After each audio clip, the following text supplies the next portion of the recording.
गोलू देवता को न्याय का देवता माना जाता है। कहा जाता है कि गोलू देवता भगवान शिव के गौरी पुत्र घोरकल के अवतार हैं। वे उत्तराखंड के कुमाऊं क्षेत्र में एक राजकुमार के रूप में जन्मे थे। उनकी वीरता, न्यायप्रियता और प्रजा के प्रति करुणा ने उन्हें बचपन से ही विशेष बना दिया था। एक बार की बात है, कुमाऊं के एक छोटे से गांव में एक गरीब किसान रहता था। उसके पास थोड़ी सी जमीन थी, लेकिन एक प्रभावशाली जमींदार ने उस जमीन पर कब्जा कर लिया। किसान ने हर जगह फरियाद की, लेकिन कहीं उसकी बात नहीं सुनी गई। तब किसी ने उसे गोलू देवता के मंदिर जाने की सलाह दी। किसान ने सच्चे मन से गोलू देवता से न्याय की गुहार लगाई।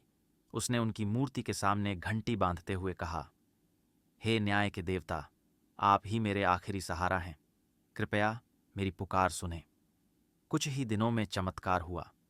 जमींदार ने किसान को उसकी जमीन वापस कर दी और अपनी गलती के लिए माफी मांगी। ये सब देखकर गांव के लोगों का गोलू देवता पर विश्वास और गहरा हो गया। गोलू देवता के मंदिरों में घंटियां बांधने की परंपरा भी यहीं से शुरू हुई। माना जाता है कि जब कोई भक्त सच्चे मन से अपनी समस्या को लिखकर या घंटी बांधकर गोलू देवता से प्रार्थना करता है, तो उनकी समस्या का समाधान अवश्य होता है। उत्तराखंड के अल्मोड़ा, चंपावत और नैनीताल जैसे क्षेत्रों में गोलू देवता के कई प्रसिद्ध मंदिर हैं।